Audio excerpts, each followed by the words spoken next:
Hello, Assalamualaikum and very good evening to everybody. In this episode, I am going to talk about definite articles. In the previous episode, we have discussed many rules about the definite articles.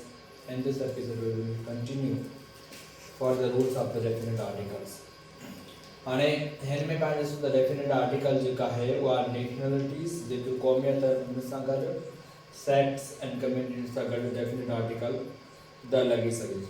हाणे जेके nationalities आहिनि मिसाल तौर ते पाण वटि जीअं सिंध में सिंधी आहे त सिंधी ऐं साॻे तरीक़े सां पंजाबी द पठान्स ही जेके ट्राइब आहिनि या जेके नेशनलिटीज़ आहिनि हिननि सां गॾु पाण इस्तेमालु करे सघूं था। साॻी तरीक़े सां the Indian the Pakistanis these are the nations ऐं हिननि सां गॾु पाण डेफिनेट आर्टिकल द जो इस्तेमालु करे सघूं था। जीअं मिसाल तौरु यूरोप में जेके बि क़ौमूं आहिनि उन्हनि जे अॻियां the French the Indian the Sikhs the British, the Hindus and the Muslims, these are the communities in which we can use the definite article. इन्हनि सां पाण definite article इस्तेमालु करे सघूं था। नेक्स्ट जेका आहे उहा पाण वटि आहे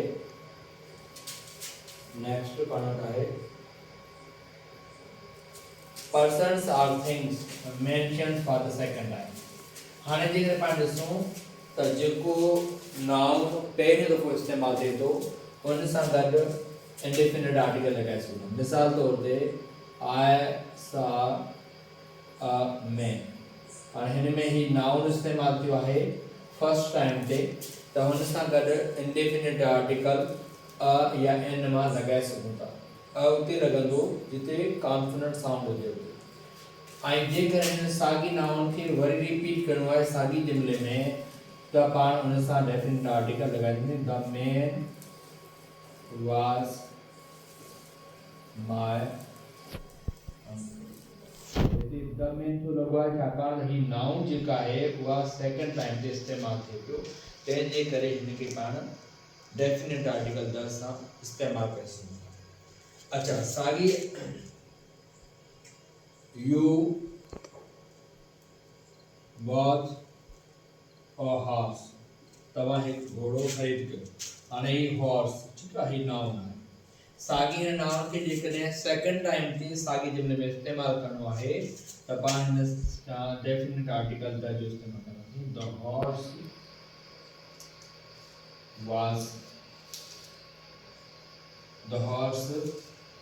वाज रेड। यदि पाण ॾिसूं द हॉर्स छो लॻायो आहे छाकाणि त ही सेकेंड टाइम ते इस्तेमालु थिए थो। इहो नाउन जेका आहे उहा सेकेंड टाइम ते इस्तेमालु थिए थी। हिन में ॾिसूं पाण I met a girl, the girl was very beautiful. हिन में ही गर्ल जेका आहे उहा फर्स्ट टाइम ते इस्तेमालु थी आहे त जेकॾहिं डेफिनेट आर्टिकल अ इस्तेमालु थियो आहे। साॻी इहो नाउन जेकॾहिं सेकेंड टाइम ते इस्तेमालु थींदो त पाण हिन सां गॾु द जो इस्तेमालु कंदासीं। The girl was very beautiful. उन खां पोइ she saw a doctor। Doctor जेका आहे उहा नाउन आहे ऐं इहो फर्स्ट टाइम ते इस्तेमालु थिए थो। she saw a doctor। हाणे ही जेको नाउन आहे इहो वरी जेकर रिपीट कंदो जुमिले में त पाण हुन सां गॾु डेफिनेट आर्टिकल द जो इस्तेमालु कंदासीं। The doctor was very clever. अच्छा, अहिड़े तरीक़े सां ॿिया जुमिला जेके उहे तव्हां ठाहे सघो था। मिसाल तौर ते पाण ॿियो जुमिलो लिखूं I was in hospital, in a hospital।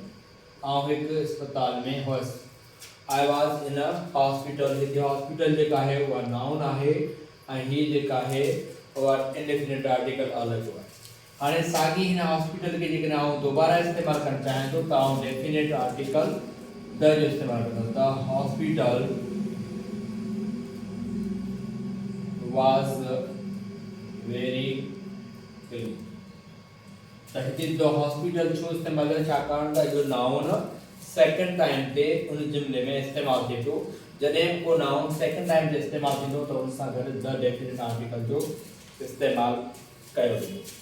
हाणे इन खां पोइ जेका आहे नेक्स्ट आहे singular noun representing the whole class.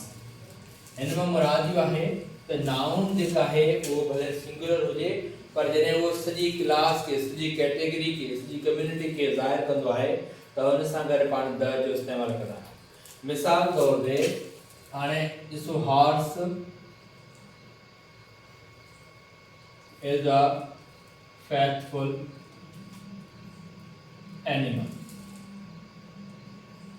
हाणे हिन में हॉर्स जेका आहे उहो हिकिड़ो आहे सिंगुलर आहे पर हिन सां गॾु जेकॾहिं पाण द इस्तेमाल कंदासीं त ही हॉर्स जेके घोड़ा आहिनि उनजी सॼी कम्युनिटी खे शो ऑफ करे थो। The horse is the faithful animal. त ही जेको हॉर्स आहे उहो आहे सिंगुलर पर हुन जे अॻियां जेकॾहिं द इस्तेमाल थिए थो इट मीन्स उहो सॼी कम्युनिटी खे शो ऑफ करे थो। The dog is a faithful animal। माना ही जेका डॉग्स आहिनि डॉग आहे उनजी सॼी कम्युनिटी खे जेका उहा द शो करे थो। The rose is a beautiful flower. हिन में पाण ॾिसूं रोज जेका आहे उहा सॼी गुल माना इहो सॼी कैटेगरी खे शो ऑफ करे थो। The horse runs fast. हिन में मुराद आहे त ही जेको हॉर्स आहे उन जे द इस्तेमाल थियो आहे इट मीन्स इहो घोड़नि जी सॼी कैटेगरी खे शो ऑफ करे थो। अच्छा इन तरीक़े सां तव्हां ॿिया काफ़ी सारा जेके वर्ड आहिनि उहे इस्तेमाल करे सघो था। मिसाल तौर ते ब्लाइंड वर्ड ब्लाइंड ऐं उन जे अॻियां द इस्तेमाल कंदो त यानी ही द ब्लाइंड में मुराद आहे इहा ब्लाइंड जेकी माण्हू आहिनि अंधा माण्हू उनजी सॼी कम्युनिटी पूरी दुनिया खे उहा शो ऑफ करे सघे थी। ब्रेव आहे त उन जे अॻियां जेका द लॻायो त ही द ब्रेव में मुराद आहे जेके बहादुर माण्हू आहिनि उन सॼी कम्युनिटी खे द जॾहिं लॻे थो त उहो सॼी कम्युनिटी खे शो ऑफ करे थो। हाणे adjectives used as a noun. जेके एडजेक्टिव नाउन तौर ते इस्तेमाल थींदा आहिनि उन्हनि सां गॾु डेफिनेट आर्टिकल द इस्तेमाल कबो आहे। मिसाल तौर ते पाण हिकिड़ो वर्ड आहे द रिच। हाणे इन में मुराद आहे रिच जेको वर्ड आहे उहो एडजेक्टिव आहे पर हिन सां गॾु जेकॾहिं द जो इस्तेमाल कबो त ही जेको द आहे ऐं प्लस में एडजेक्टिव सां गॾु इस्तेमाल थिए थो माना ही सॼी कम्युनिटी खे शो ऑफ करे थो। The rich peoples and the poor peoples are the different sections in society. The old हाणे ही ओल्ड माना ही सॼी कम्युनिटी खे शो करे पियो। The old persons disagree with the young persons. So हिते ही यंग जेका आहे उहा एडजेक्टिव आहे पर हिन जे अॻियां द इस्तेमाल थियो आहे त हाणे इहो नाउन तौर ते तसर कबो जॾहिं इहो सॼी कैटेगरी खे शो ऑफ करे थो। त हिते हाणे ही जेका आहे उहो नाउन तौर ते इस्तेमाल कबो। इन खां पोइ पाण वटि आहे डबल कंपैरेटिव्स। डबल कंपैरेटिव जॾहिं पाण इस्तेमाल कंदा आहियूं त उन सां गॾु डेफिनेट आर्टिकल द जो इस्तेमाल कबो आहे। मिसाल तौर ते the more I read the more I understand. जेतिरो आउं वधीक पढ़ंदसि ओतिरो आउं वधीक सिखंदुसि। हाणे हिन में पाण ॾिसूं डबल कंपैरेटिव आहे। हिकिड़ी कंपैरेटिव ही पई आहे ऐं ॿी कंपैरेटिव जेका उहा ही पई आहे। जॾहिं बि इन हिकिड़े जुमिले में डबल कंपैरेटिव हूंदो त उन डबल कंपैरेटिव सां गॾु डेफिनेट आर्टिकल द जो इस्तेमाल कबो आहे हिन तरीक़े सां। The faster U run the sooner U read. हाणे हिन में पाण ॾिसूं त ही कंपैरेटिव हिकिड़ो आहे ऐं ही कंपैरेटिव ॿियो आहे ऐं जॾहिं डबल कंपैरेटिव आहे त उन सां गॾु पाण द जो इस्तेमाल कंदासीं। इन खां पोइ आहे the more you earn the more you spend. इन में पाण ॾिसूं द मोर हिकिड़ो ही कंपैरेटिव आहे ऐं ॿियो ही कंपैरेटिव आहे त डबल कंपैरेटिव में पाण द जो इस्तेमाल करे सघूं। हाणे common noun used as a abstract noun. जेके कॉमन नाउन आहिनि उहे एब्स्ट्रैक्ट नाउन तौर ते इस्तेमाल थींदा आहिनि त उन्हनि सां गॾु पाण द जो इस्तेमाल करे सघूं था।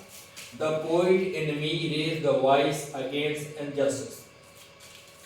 हाणे ही पोइट जेका आहे उहो आहे common noun. The poet common noun used as a abstract noun. ठीक है। The poet in me raise the voice against injustice. The mother in her took pity on the child. We have the another rule before the ordinal numbers. जेकी ordinal number हैं उन्हनि सां गॾु पाण the जो इस्तेमाल करे सघूं था। The first, the second, the third, the last, the next। इन तरीक़े सां जेके भी ordinal number हैं उन्हनि सां गॾु पाण जॾहिं इस्तेमालु कंदासीं त द डेफिनेट आर्टिकल जेका उहा इस्तेमालु कयो वेंदो। मिसाल तौर ते he got the first position in English test. ठीक है, और फर्स्ट पोजीशन जेका है वो फर्स्ट छाए फर्स्ट आहे ऑर्डिनल नंबर उन जगह पाण द जो इस्तेमाल करे सघूं। ठीक है, अच्छा हाणे नेक्स्ट जेका पाण वटि आहे force of the now we have the third next rule, force of the superlative degree। यानी superlative degree जिते भी इस्तेमाल थींदी उन्हनि सां गॾु पाण द जो इस्तेमाल करे सघूं। he is the maker of the India and this is the place I met here, this is the book I was looking for। इन साॻी तरीक़े सां he is the best captain in our team। ठीक है, हाणे ही जेका है द बेस्ट इस्तेमाल थियो आहे सुपरलेटिव डिग्री त हिन जगह पाण द इस्तेमाल कयो आहे। ठीक है, तो सुपरलेटिव डिग्री सां गॾु पाण द जो इस्तेमाल आसानी सां करे सघूं। लास्ट पाण वटि आहे, लास्ट में पाण ॾिसूं त पाण वटि आहे when abstract noun is particularize। वने एब्स्ट्रैक्ट नाउन खे जॾहिं पर्टिकुलराइज कयो वञे थो त उन सां गॾु द जो इस्तेमाल करिणो आहे। जॾहिं इहो एब्स्ट्रैक्ट नाउन जनरल तौर ते इस्तेमाल थींदो आहे त उन सां गॾु पाण डेफिनेट आर्टिकल द जो इस्तेमाल नथा करे सघूं। मिसाल तौर ते honestly is the best policy। हाणे ऑनेस्टी जेका आहे उहा एब्स्ट्रैक्ट नाउन आहे, जनरल शइ आहे त हिन जगह पाण द इस्तेमाल कंदासीं त इहो ग़लति असरु न वेंदो, पर सिंपल जेकर ऑनेस्टी हिते लिखूं था त इहो सही असरु पवंदो, इहो एब्स्ट्रैक्ट नाउन आहे। पर हिननि खे जे पाण जॾहिं पर्टिकुलराइज करणु चाहियूं था, मिसाल तौर ते the honesty of my honesty of my father, honesty of my father is praiseworthy। हिते जेका है पाण पर्टिकुलराइज कयो था त पाण द जो इस्तेमाल कंदा। अच्छा, the honesty he shows was praiseworthy, the love a soldier has for his nation is unparalleled। इन तरीके सां जॾहिं बि जेको एब्स्ट्रैक्ट नाउन आहे वो पर्टिकुलराइज थींदो आहे त पंहिंजे पाण सां गॾु द जो खणंदो आहे। Now it is the end of the article series. In the next episode we will talk about more